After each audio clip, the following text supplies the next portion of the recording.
Part 1. Hello, do you mind if I ask you some questions about your journey today? We're doing a customer satisfaction survey. Yes, OK. I've got about 10 minutes before my train home leaves. I'm on a day trip. Great, thank you. So, first of all, could you tell me your name? It's Sophie Bird. Thank you. And would you mind telling me what you do? I'm a journalist. Oh, really? That must be interesting. Yes, it is. So, was the reason for your visit here today work? Actually, it's my day off. I came here to do some shopping. Oh, right. But I do sometimes come here for work. OK. Now, I'd like to ask some questions about your journey today, if that's OK. Yes, no problem. Right. So, can you tell me which station you're travelling back to? Stormforth, where I live.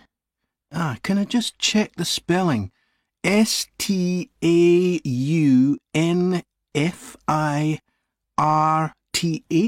That's right. Mm-hmm. And you travelled from there this morning? Yes. OK, good. Next, can I ask what kind of ticket you bought? I assume it wasn't a season ticket as you don't travel every day. That's right. No, I just got a normal return ticket. I don't have a rail card, so I didn't get any discount. I keep meaning to get one because it's a lot cheaper. Yes, you'd have saved 20% on your ticket today. So you paid the full price for your ticket? I paid £23.70. OK. Do you think that's good value for money? Not really. I think it's too much for a journey that only takes 45 minutes. Yes, that's one of the main complaints we get. So you didn't buy your ticket in advance? No. I know it's cheaper if you buy a week in advance, but I didn't know I was coming then. I know.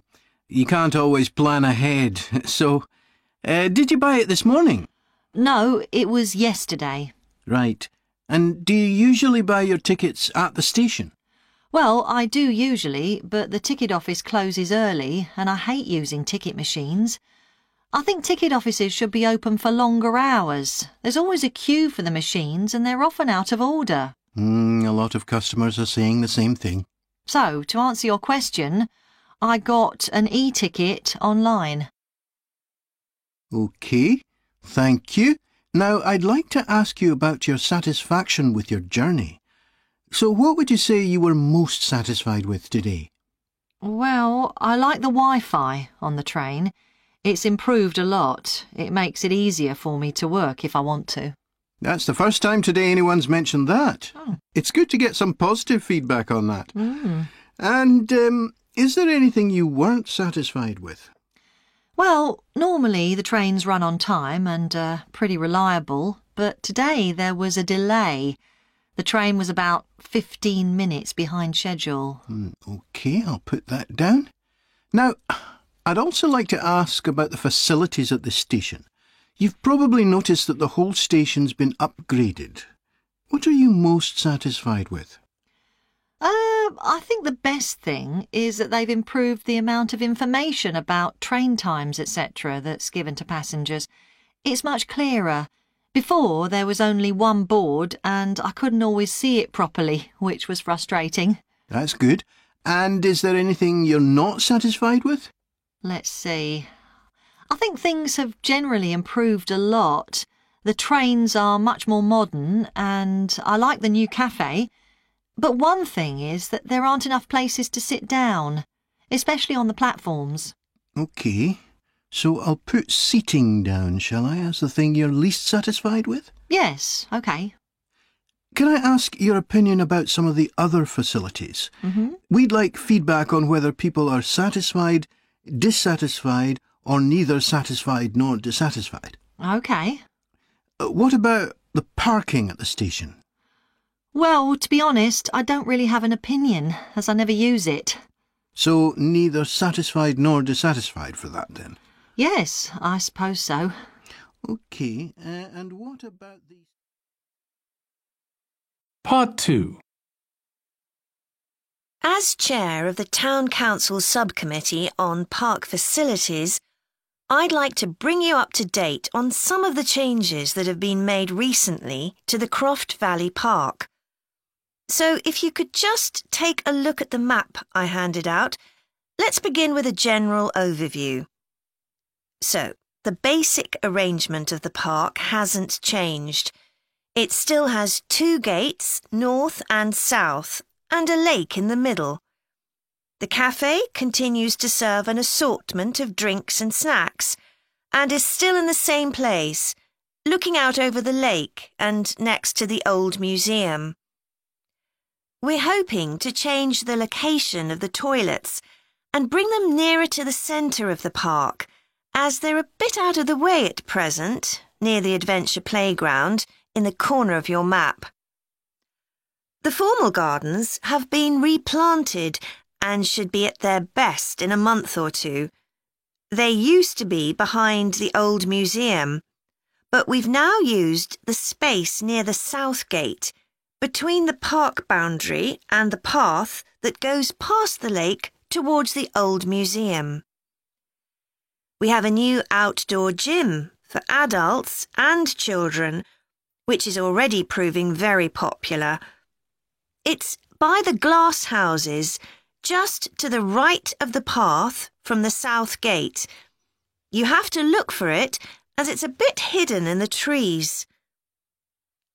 One very successful introduction has been our skateboard ramp. It's in constant use during the evenings and holidays. It's near the old museum, at the end of a little path that leads off from the main path between the lake and the museum. We've also introduced a new area for wildflowers to attract bees and butterflies. It's on a bend in the path that goes round the east side of the lake, just south of the adventure playground. Now, let me tell you a bit more about some of the changes to Croft Valley Park. One of our most exciting developments has been the adventure playground. We were aware that we had nowhere for children to let off steam, and decided to use our available funds to set up a completely new facility in a large space to the north of the park. It's open year-round, though it closes early in the winter months, and entrance is completely free. Children can choose whatever activities they want to do, irrespective of their age. But we do ask adults not to leave them on their own there. There are plenty of seats where parents can relax and keep an eye on their children at the same time. Lastly, the glass houses. A huge amount of work has been done on them to repair the damage following the disastrous fire that recently destroyed their western side. Over £80,000 was spent on replacing the glass walls and the metal supports, as well as the plants that had been destroyed, although, unfortunately, the collection of tropical palm trees has proved too expensive to replace up to now. At present, the glass houses are open from 10 a.m. to 3 p.m. Mondays to Thursdays, and it's hoped to extend this to the weekends soon. We're grateful to all those who helped us by contributing their time and money to this achievement. The gardens have really been a... Part 3. OK, Jack. Before we plan our presentation about refrigeration, let's discuss what we've discovered so far. Fine, Annie, though I have to admit I haven't done much research yet. Nor me. But I found an interesting article about ice houses. I'd seen some 18th and 19th century ones here in the UK, so I knew they were often built in a shady area or underground, close to lakes that might freeze in the winter. Then blocks of ice could be cut and stored in the icehouse. But I didn't realise that insulating the blocks with straw or sawdust meant they didn't melt for months. The ancient Romans had refrigeration too. I didn't know that. Yes. Pits were dug in the ground and snow was imported from the mountains, even though they were at quite a distance. The snow was stored in the pits. Ice formed at the bottom of it. Both the ice and the snow were then sold. The ice cost more than the snow, and my guess is that only the wealthy members of society could afford it. I wouldn't be surprised. I also came across an article about modern domestic fridges. Several different technologies are used, but they were too complex for me to understand. You have to wonder what happens when people get rid of old ones. You mean because the gases in them are harmful for the environment? Exactly. At least there are now plenty of organisations that will recycle most of the components safely. But of course, some people just dump old fridges in the countryside. It's hard to see how they can be stopped, unfortunately. In the UK, we get rid of 3 million a year altogether. That sounds a lot, especially because fridges hardly ever break down. That's right. In this country, we keep domestic fridges for 11 years on average, and a lot lasts for 20 or more. So if you divide the cost by the number of years you can use a fridge, they're not expensive, compared with some household appliances. True. I suppose manufacturers encourage people to spend more by making them different colours and designs. I'm sure when my parents bought their first fridge, they had hardly any choice. Yes, there's been quite a change. Right, let's make a list of topics to cover in our presentation and decide who's going to do more research on them. Then later we can get together and plan the next step. OK. How about starting with how useful refrigeration is and the range of goods that are refrigerated nowadays? Because, of course, it's not just food and drinks. No, I suppose flowers and medicines are refrigerated too. And computers. I could do that, unless you particularly want to. No, that's fine by me. What about the effects of refrigeration on people's health? After all, some of the chemicals used in the 19th century were pretty harmful, but there have been lots of benefits too, like always having access to fresh food. Do you fancy dealing with that? I'm not terribly keen, to be honest. Nor me. My mind just goes blank when I read anything about chemicals. Oh, all right then. I'll do you a favour, but you owe me, Jack. OK. What about the effects on food producers? Like farmers in poorer countries being able to export their produce to developed countries. Something for you, maybe? I don't mind. It should be quite interesting. I think we should also look at how refrigeration has helped whole cities. Like Las Vegas, which couldn't exist without refrigeration because it's in the middle of a desert. Right. I had a quick look at an economics book in the library that's got a chapter about this sort of thing. I could give you the title if you want to do this section. Not particularly, to be honest.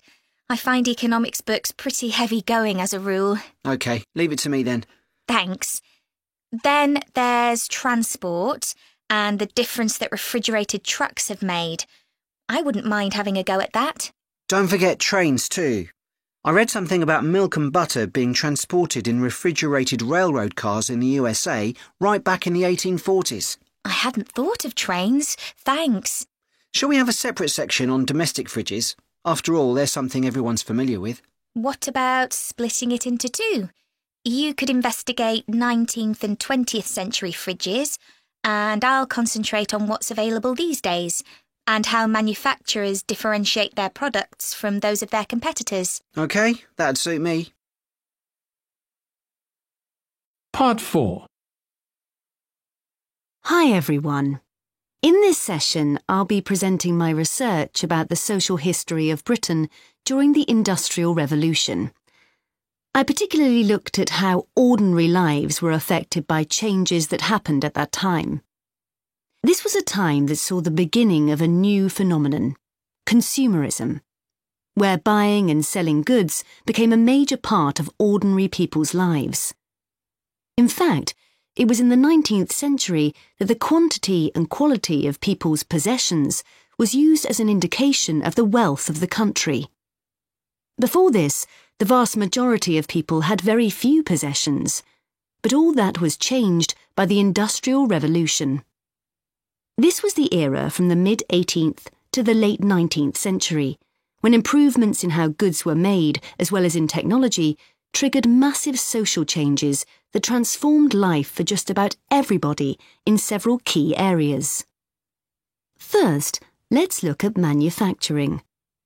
When it comes to manufacturing, we tend to think of the Industrial Revolution in images of steam engines and coal. And it's true that the Industrial Revolution couldn't have taken place at all if it weren't for these new sources of power. They marked an important shift away from the traditional watermills and windmills that had dominated before this. The most advanced industry for much of the 19th century was textiles. This meant that fashionable fabrics and lace and ribbons were made available to everyone.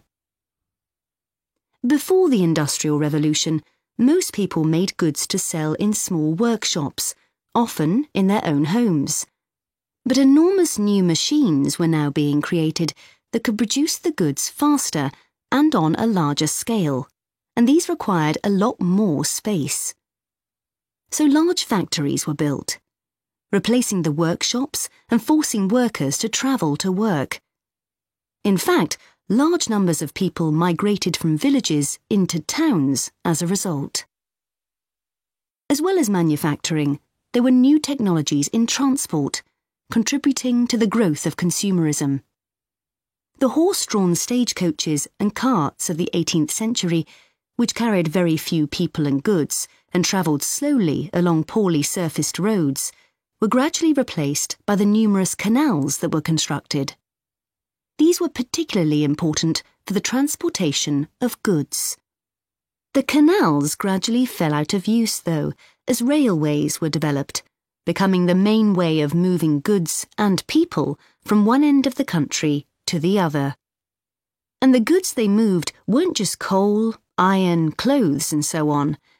Significantly, they included newspapers, which meant that thousands of people were not only more knowledgeable about what was going on in the country, but could also read about what was available in the shops. And that encouraged them to buy more. So faster forms of transport resulted in distribution becoming far more efficient. Goods could now be sold all over the country instead of just in the local market. The third main area that saw changes that contributed to consumerism was retailing. The number and quality of shops grew rapidly, and in particular, small shops suffered as customers flocked to the growing number of department stores, a form of retailing that was new in the 19th century. The entrepreneurs who opened these found new ways to stock them with goods and to attract customers. For instance, improved lighting inside greatly increased the visibility of the goods for sale. Another development that made goods more visible from outside resulted from the use of plate glass, which made it possible for windows to be much larger than previously. New ways of promoting goods were introduced too. Previously, the focus had been on informing potential customers about the availability of goods. Now, there was an explosion in advertising trying to persuade people to go shopping. Flanders claims that one of the great effects of the Industrial Revolution was that it created choice. All sorts of things that had previously been luxuries, from sugar to cutlery, became conveniences, and before long they turned into necessities. Life without sugar or cutlery was unimaginable, rather like mobile phones these days.